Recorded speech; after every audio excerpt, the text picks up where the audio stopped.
Welcome back everybody to the next episode of the LightBurn for Gantry crash course. This episode is about the tools and features of LightBurn that are catered toward creating and modifying existing vectors and raster images. While LightBurn doesn't do everything in regard to editing, it is still a very versatile tool in the arsenal of utilities that we use as laser engravers, and will do a significant portion of art prep where a dedicated additional editing software may not always be required. We won't be covering those additional softwares in this episode as they fall out of the scope of the LightBurn for Gantry crash course, but I will link to those additional guides that we have available in the description below. Now, having tools like this available where you don't have to dive into a secondary piece of software can be a great time savings. In the case that you need to do a small modification or just create something really quickly on the fly, the tools that are available in the software can help you do that quickly and efficiently, again, without having to dive into a secondary piece of software. Now, that said, let's get started with the overview. We're going to start with the top panel up here on the left, where we have New Project, Open, Save, and Import. The first three being regarding to the file or project that you're in or you want to open, and the last of which being available to you for importing graphics, Illustrator files, SVGs, vectors, that kind of thing. Just a quick way to get to that. You can also get to those from the File menu by going to the option you need there. You also have Undo and Redo, so if you make an oopsie while you're editing a vector, you can undo that. Now you have Copy, Cut, Paste, and Delete. So if there's an object, for example, that you simply want out of your way, you can cut it or copy it. You can paste it, you can delete it. So those are available to you as well. You also have pan or drag, so that changes where in the workspace you're looking at. This can also be done without having to do that via a shortcut using the center mouse wheel. So you can do that without having to go up and click it anytime you want to move around, or you can simply scroll out and in wherever you want. I prefer to just click down on the center mouse wheel. It's nice and fast, and then I don't have to always go up and look for that button. Next up, we have Zoom to Page. If you're working on a file off to the left side of your workspace while another file is being created, you can do that, and then when you need to jump over to the file to do some editing before you send your next file to the laser, you can jump to page or zoom to page, and that brings your work area back into view. You also have zoom in and zoom out and zoom to frame selection. So as you can see, I have my item off to the left side here that I have selected. I can click on that. It zooms me in and brings me to that object, which is also fantastic if you're looking for something specific. You have it highlighted, but you need to reference something. So another quick little shortcut for you. Lastly, if you're working on a file and you're curious how it's going to engrave, or you're not totally confident with working with multiple layers and you want to see what order it's going to go in, if you want to make sure your engraving is occurring before you're cutting, for example, you can preview how it's going to come out by clicking on preview. You can see what hatch angle it's going to come at and how it's going to occur across the different layers, layer by layer, if you have multiple layers. You also have the ability to ungroup and group your selection of items that you have selected. So if, for example, I have one item here, let's add another item, and I can highlight both of these and I can group them together. And now I just can click on one and move it around if I want to. If I want to break those apart and start realigning them in a different way, I can ungroup them and move one of them around. Another option we have available is mirroring. So we can mirror vertically or mirror horizontally. Mirroring vertically will flip them upside down. Another way to view this a little bit differently, so it's a little less similar. This will flip it upside down and this will mirror it horizontally.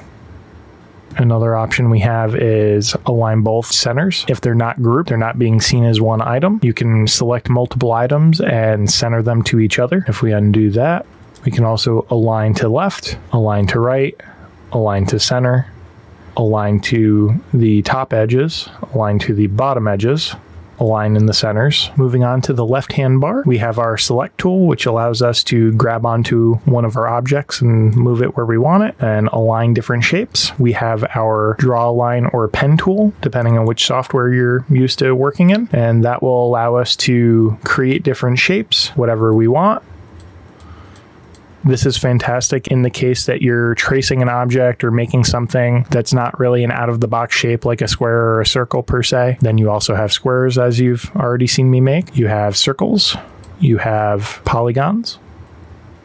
And now you have edit nodes. If, for example, you wanted to edit a shape with the edit nodes, you can grab onto one and shift it around. Now, this is fantastic if you're working with a much more complex item and you need to do some cleanup perhaps, or if you traced an image and turned it into a vector shape to be able to modify it a little bit easier. This will allow you to very quickly and easily delete extra pieces that might not have traced out so cleanly, or shift little areas of your traced object around. Or if you created one like this triangle here, you can use the shortcuts if you mouse over. And now the shortcuts are available for most things in LightBurn. They're very user friendly. So if you're unsure of how to quickly utilize some of these, or if you use a certain tool a lot, mouse over it and see. You might be able to assist your workflow with a keyboard shortcut. If you mouse over, we're going to do an insert node point. Just to illustrate an example, we're going to insert a node, and as you can see, we added one here, and now I can turn my triangle into a rectangle or a trapezoid or whatever shape we want, right? A sideways house. So again, your creativity in the world's the limit in this case. You can turn different shapes into corners or curves using keyboard shortcuts. You can make any shape you need with the design you're looking to do. The next option down here is add tabs. So if you're doing a cutout, you can use this feature to add tabs to a cutout. We have our text tool here. Now we're going to go a little more in depth with this one. If, for example, we put laser everything here,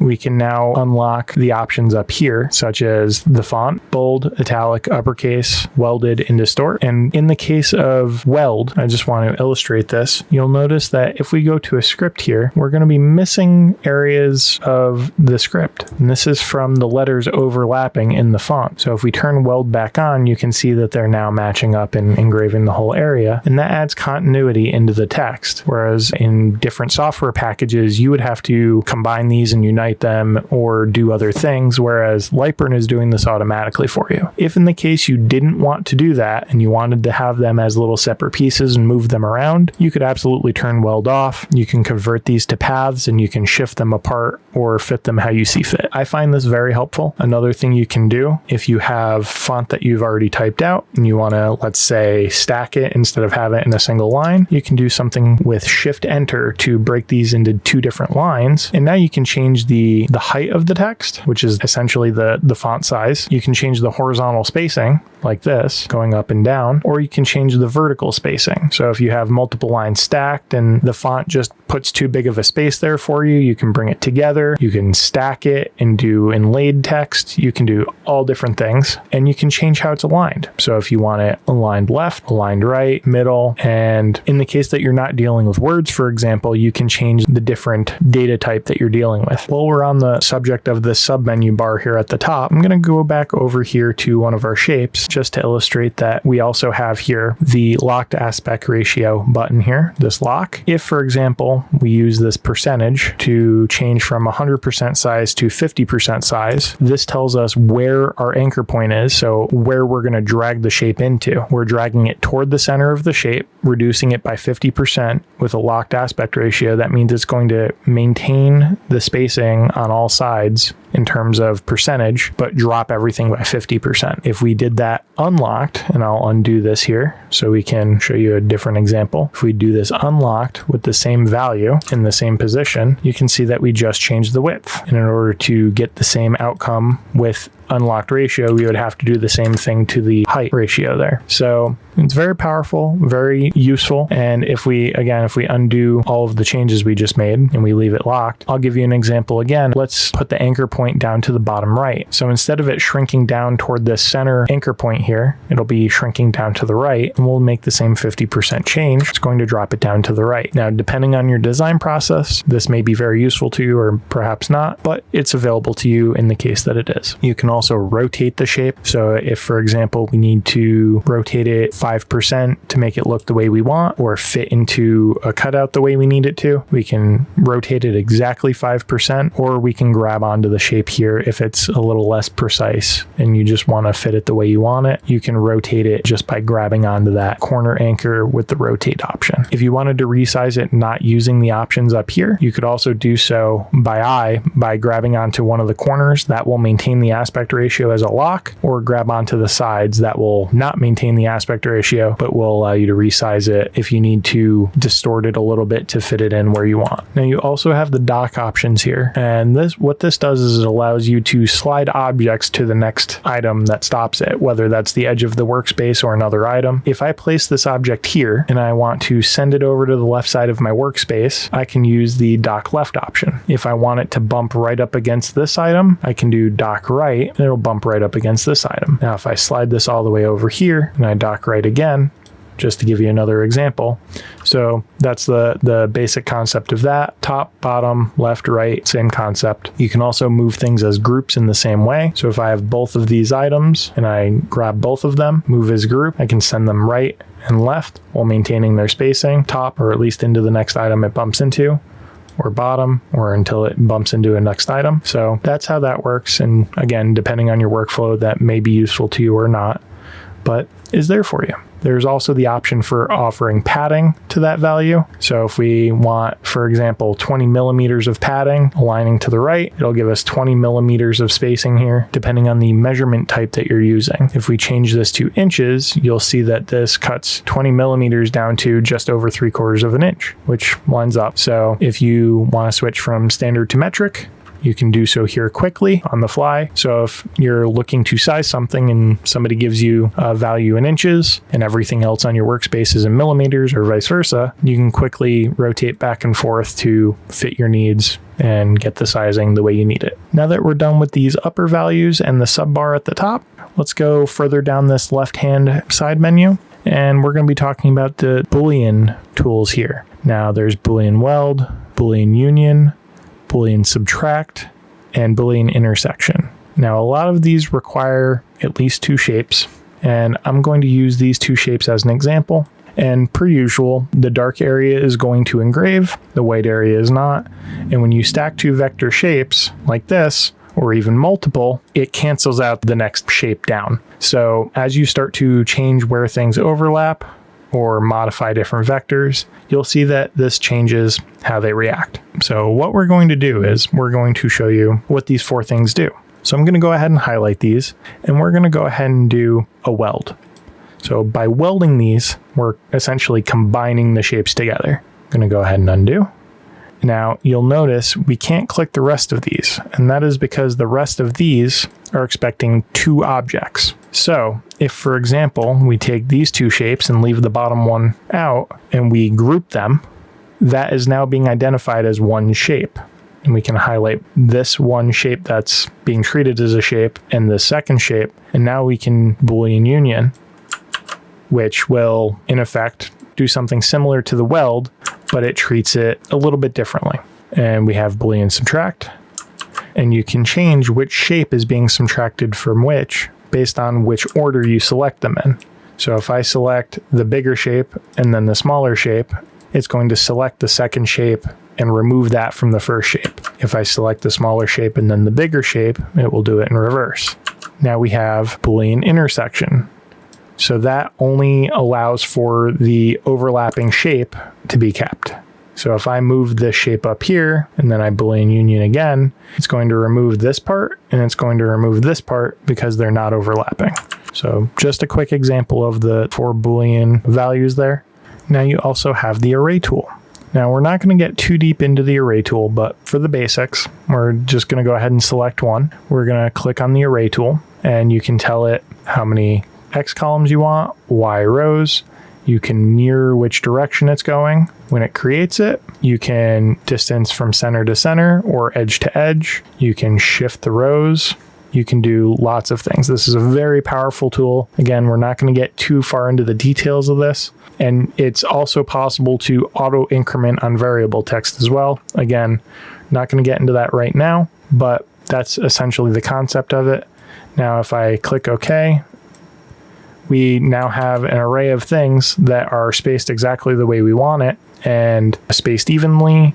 And if that's important to you and you don't want to duplicate it by hand and fit them in, that's a great tool. Now we also have the circular array tool. This is popular for those who are working around a shape, or if, for example, you're trying to create a very unique design with vectors. So what we can do is we can click into that circular array tool, and we can change the start and the end angles, if it's going full circle or if it's repeating over more than just a circle, because 360 degrees is a full circle.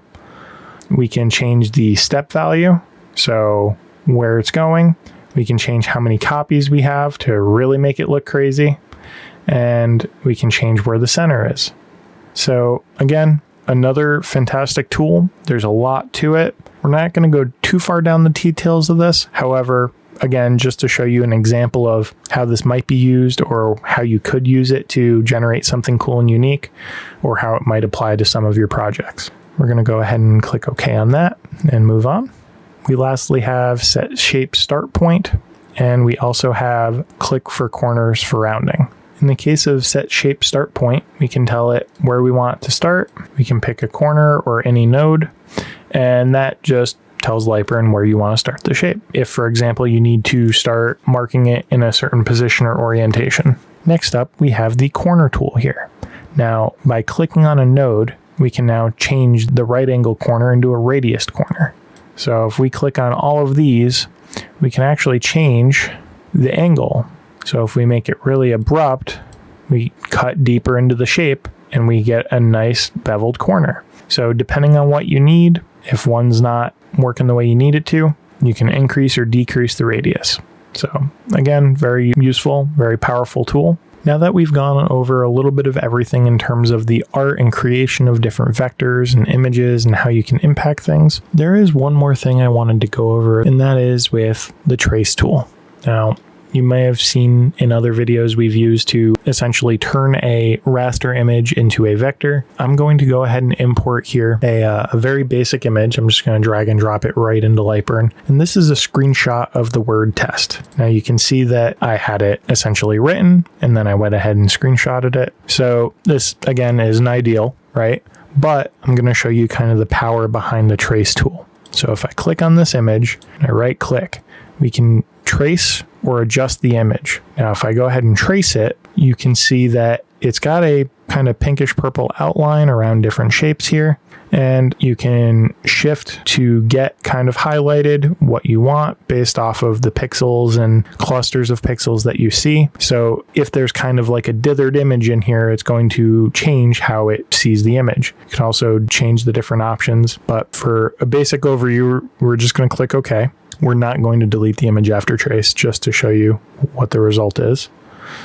And you can see this is the outcome. Now, this is, again, very basic, but this allows you to kind of see the power behind that different image tool and art tool within LightBurn. And you can do this with essentially anything. You're going to get varying results based off of the settings you use and what you do with the sliders. But again, basic overview. And again, what we're going to do is go into Edit Node. Just to illustrate again, we can ungroup this and we can go in here and change the different nodes or delete different nodes of stuff we maybe didn't necessarily want as part of the design, right? Or you can shift it to make the perfect shape. So you're not limited in that way. And it, again, is a very powerful tool. The last thing I'm going to do here is if I right click on this image again and we hit Adjust Image, we're brought up with this Adjust Image prompt. Now we can change the mode of dither. So if we want to use dither, Stuckey, Jarvis, newsprint, grayscale, threshold, anything we want. And for the purposes of this, we're going to leave it on just the normal dither or Jarvis. And here you can see that I can actually change the DPI of my output. So if you're trying to go through the photo course at a later date, you'll see that you can change that here as well. So you don't necessarily need to go into another program if you don't want to. You can change the line interval, so if you're really trying to fine-tune the results of an image, and you can also change the gamma value, which is how Alex describes as adding pixels, whether they're adding in more engraving or taking some away if the image is too dark. So you'll see more of that in the photo guide, which that's also on the channel, and you can click OK, and there you go. Lastly, save process bitmap. So if you did any changes in the adjust image and you want to save that for later, or if you want to run a comparison and export it to EasyCAD and run it there, or you want to just change something in a different piece of software as well, you can save process bitmap and save it just like a normal file and import it later if you want to. So very versatile, very useful, and that's it. I know we've run through this rather quickly, but again, the goal of this video is to kind of get you acquainted with all the different tools that we can use for working with different vectors and rasters, get you in there, get your hands dirty so that you can work with different designs and feel comfortable with where the tools are. You'll see us work with these during streams or during different project videos, so this should help at least connect the dots and help you get in there and feel a little bit more comfortable with the software. Thank you so much for watching this episode of the LightBurn for Gantry Crash Course. If you got value out of this episode, smash the like button, let everybody know the content's great. Subscribe if you haven't yet, and if you're interested in seeing future episodes of the Crash Course or other fun content, hit that bell icon so you get notified as soon as it goes live. If you want to join the LE community or just hang out and chat, there's links to the Discord and Facebook group down below. You'll also find a link to the Laser Master Academy, whose members I'd like to thank for making this all possible. We love learning and sharing with you all, and we couldn't be here in this capacity without such an amazing community. We hope to see you over in one of our communities, and I hope you enjoy the next episode of the LightBurn for Gantry Crash Course.